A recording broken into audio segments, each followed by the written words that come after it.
요즘 우리는 하루하루가 매우 불안하고 위태로운 시대를 살고 있습니다. 눈 깜짝할 사이에 정치적으로 엄청난 일들이 연달아 터지고 있습니다. 이런 불안과 위기의 시대에 우리가 깨닫는 진실은 우리나라가 언제부터 이렇게 두 쪽으로 갈라져 내전 상태에 빠져들었느냐 하는 사실입니다. 저와 같이 정치에 무관심한 분들은 비상계엄령이 떨어지고 해제되고 대통령을 탄핵하는 표결 과정 등을 지켜보면서 이 나라가 우리가 알지 못하는 사이에 이토록 심각하게 갈라져 내분을 일으키고 있구나 하는 것을 아마 알게 되었을 것입니다. 국가 지도자의 지혜와 판단력, 또 미래를 내다보는 애단과 예지력이라고 하는 것은 얼마나 중요한지 몰라요. 야당이 사사건건 국정의 발목을 잡고 탄핵을 남발하고 국가 예산을 삭감하고 상당히 자극적이고 상당히 어려운 형편입니다. 그러나 그렇다고 해서 70년대, 80년대 사고방식을 가지고 비상계엄령을 선포하는 것은 명분이 전혀 없을 뿐만 아니라 도무지 납득이 되지가 않습니다. 장군들조차도 아주 미온적으로 그렇게 반응하는 모양을 우리가 보게 됩니다. 층간소음 때문에 엄청나게 고생을 하는 사람이 항의도 해보고 별의별 수단 방법을 다 썼지만 듣지를 않아요.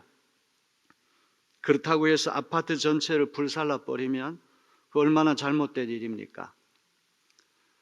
이제 오늘 우리는 이런 국가적인 위기 상황을 만나서 다시 한번 하나님 앞에 납작 엎드리는 겸손함과 모든 지혜가 하나님으로부터 나는 사실을 깨닫고 국가 위정자들이 납작 엎드려 상천하지에 하나님 한 분밖에 없음을 인정하고 주님의 지혜를 간구하여 국난을 잘 극복하는 그런 시간이 되어야 하겠습니다. 예수님의 오심을 기다리는 대강절에 가장 중요한 우리의 자세는 믿음과 소망과 사랑으로 평화의 왕 예수님을 기다리는 일입니다. 우크라이나와 팔레스타인의 피비린내 나는 전쟁을 끝낼 수 있는 무기는 무엇입니까? 집속탄이 아닙니다. 미사일이 아닙니다. 핵무기가 아닙니다. 오직 사랑과 평화만이 전쟁을 종식시킬 수 있습니다. 우리나라에서도 정쟁으로 인한 내전 상황을 종식시킬 수 있는 것도 사랑과 평화밖에는 없을 것입니다. 우리는 대강절에 평화의 왕으로 오신 예수님을 기다립니다. 2000년 전 전쟁과 분쟁과 가난과 기근과 증오심과 적대감이 하늘을 찌를 듯 높았던 시대에 하나님의 아들 예수 그리스도께서 연하고 순한 아기의 모습으로 오셨습니다. 낮고 천한 이 땅에 가장 연약한 아기로 오신 예수님, 그 예수님께 진정한 사랑과 평화가 있는 줄로 믿습니다. 오늘 이 불안하고 위태로운 풍진 세상에 우리는 흐트러진 마음을 정돈하고 아기 예수님 우리 심령에 모셔드려야 하겠습니다. 그리하여 시시각각 급변하는 세태에 휘둘리지 말고 심지가 견고한 하나님의 자녀들이 되어야 하겠습니다. 누가복음 1장 5절로부터 80절은 세례자 요한의 출생을 다루고 있습니다. 그 중에서도 오늘 봉독한 1장 5절로부터 25절은 요한의 출생에 대해서 천사 가브리엘이 전해준 수태 고지가 나옵니다. 요한의 아버지 이름은 사가랴고 어머니 이름은 엘리사벳입니다. 사가랴는 제사장이었고 엘리사벳 역시 제사장 가문인 아론의 후손입니다. 부부는 하나님 앞에 의로운 사람들이어서 율법과 계명을 잘 지켰습니다. 그런데 이 부부에게 인간의 힘으로 할 수 없는 한 가지 안타까운 일이 있습니다. 아이가 없었던 것입니다. 누가복음 1장 7절은 이렇게 말씀합니다. 엘리사벳이 잉태를 못함으로 그들에게 자식이 없고 두 사람의 나이가 많더라. 엘리사벳이 성녀여서 잉태를 못하는 슬픔이 있습니다. 생명 잉태와 출산은 전적으로 하나님의 소관이기에 사가랴와 엘리사벳은 어쩔 도리가 없었습니다. 오늘날은 의학이 발달해서 불임증을 치료할 방법이 있습니다. 인공수정을 통해서 아이를 낳을 수 있습니다. 그러나 2000년 전 그 시대에는 하나님께 기도하는 방법 외에는 뾰족한 수가 없었습니다. 참으로 놀랍게도 하나님께서 귀하게 쓰신 구약의 위인들은 인간적으로 아이를 낳을 수 없는 분들이 있었습니다. 아브라함과 사라가 그랬고, 이삭과 리브가, 야곱과 라헬, 삼손의 부모인 마노아와 그의 아내, 사무엘의 부모인 엘가나와 한나가 불임에 시달렸습니다. 사가랴와 엘리사벳 부부는 엎친 데 덮친 격으로 나이가 많아서 더 이상 자녀를 생산할 수 없게 되었습니다.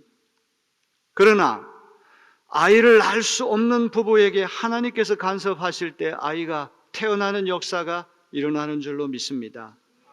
하나님이 개입하시니까 이삭이 태어났고, 에서와 야곱 쌍둥이가 태어났고, 삼손과 사무엘이 태어난 것처럼 사가랴 부부에게도 하나님은 요한이라고 하는 골출한 아들을 허락해 주셨습니다. 사가랴가 성소에 들어가 분향하는 일을 맡게 되었을 때 주님의 천사 가브리엘이 나타나 사가랴 가정에 아이가 태어날 것을 예언합니다. 이 아이는 장차 엄청난 일을 하게 될 아이라고 하는 약속까지 곁들여 있습니다. 나이 늙어서 도저히 아이를 낳을 수 없는 처지에 아이를 낳는다는 사실 자체가 믿기 어려운데 한술 더 떠서 앞으로 엄청나게 위대한 인물이 자기 가정에서 태어날 것이라는 예언을 들었을 때 사가랴의 마음은 어땠겠습니까?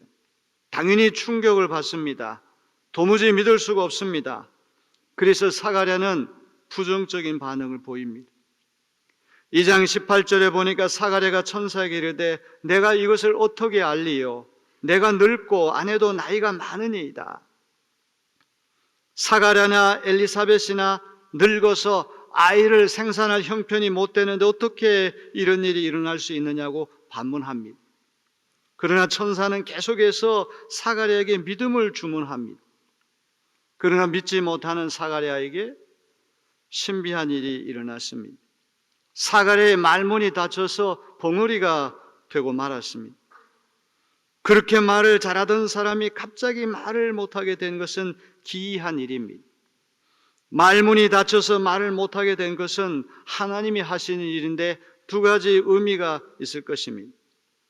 첫째는 믿지 못하는 사가랴에 대한 징벌로 이해할 수가 있고, 둘째는 도저히 아이를 낳을 수 없는 사가랴 부부에게 주시는 징표로 해석할 수가 있는 것입니다. 오늘 우리도 불신앙과 불순종에 사로잡혀 있을 때 사가랴와 같은 일이 일어날 수가 있습니다. 그것은 한편으로 하나님 주신 징계 수단일 수도 있고, 다른 한편으로는 하나님이 개입하신다는 표징이 될 수도 있음을 우리는 기억해야 됩니다. 놀라운 예언을 들은 사가랴는 성소에 나와서도 말을 하지 못해서 이제는 손짓 발짓을 통해서 의사 전달을 할 수밖에 없었습니다. 사가랴의 말문이 닫힌 것은 엘리사벳이 임신한 10달 내내 한마디 말도 하지 못하고 듣지도 못했습니다. 듣지 못하고 말하지 못하는 이중의 고통을 이제 이 세례자 요한이 태어날 때까지 계속했다는 것입니다. 아이가 태어나니까 친척들과 동네 사람들이 와가지고 아버지 사가랴의 이름을 따라가지고 아이의 이름을 사가랴로 지으면 어떻겠냐 그렇게 말했습니다. 그러나 엘리사벳은 한사코 아이의 이름은 요한이 되어야 마땅하다. 이렇게 친척들, 동네 사람들과 어머니 사이에 이름 짓는 문제로 갈등이 생기니까 아버지인 사가랴에게 가서 어떤 이름을 정해야 되는지 알려달라고 말을 합니다. 사가랴는 들을 수 없습니다. 말할 수 없습니다. 이중의 언어 장애를 갖고 있으니까 손짓으로 물었어요. 그때 사가랴가 서판을 달라고 해서 그 아이의 이름은 요한이다 이렇게 씁니다.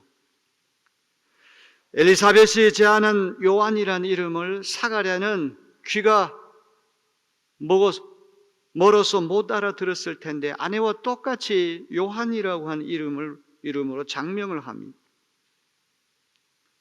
흥미로운 것은 아이의 이름을 요한이라고 서판에 쓰자마자 10달 동안 닫혀있던 사가랴의 입이 열리고 혀가 풀려서 말을 하게 되었어요. 그런데 귀가 풀리고 입이 풀려서 최초로 그가 했던 말은 무엇입니까? 금이야 옥이야 늙음하게 얻은 아들 요한의 이름을 부르는 것이 제 일성이 아니라 하나님을 찬송하는 것이 입이 열리자마자 했던 사가랴가 첫 번째 했던 말입니다. 사가랴 부부에게 요한을 주신 분은 하나님이시기 때문에 그 주신 선물을 주신 하나님께 찬양을 올려드리는 것이 사가랴가 했던 최초의 이제 말이었던 것이죠. 요한의 출생 이야기 중간에는 천사 가브리엘이 마리아에게 알린 수태고지와 마리아가 요한을 임신한 사촌 엘리사벳을 방문해 석 달간 그 집에 머무른 이야기, 그 유명한 마그니피카트 마리아 찬가가 삽입되어 있습니다.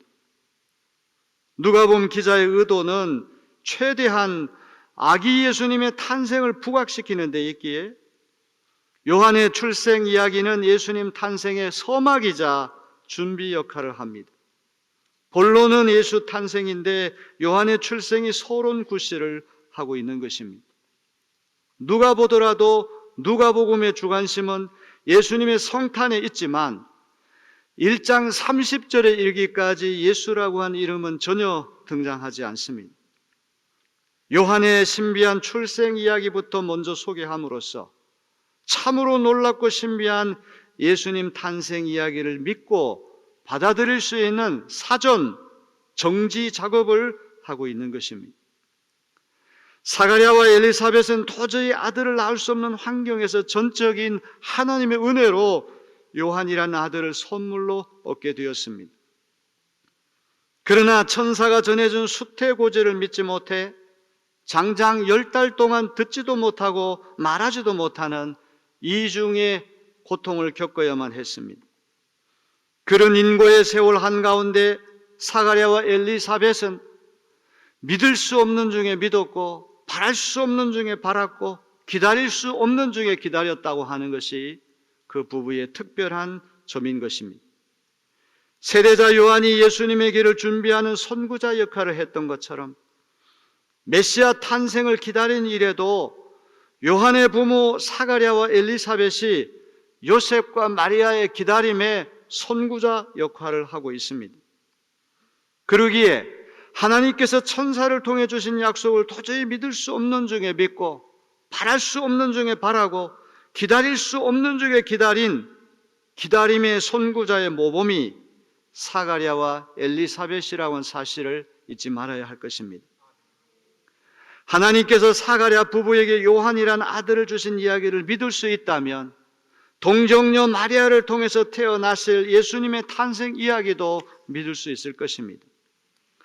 사가랴 부부가 인간적으로 잉태할 수 없는 조건과 환경 한가운데에도 전적으로 하나님께서 엘리사벳의 태를 열어 요한이라는 아들을 선물로 주신 말씀을 들으면서 오늘 우리도 하나님께서 하실 놀라운 일에 대한 믿음과 소망과 기다림이 있어야 할 것입니다.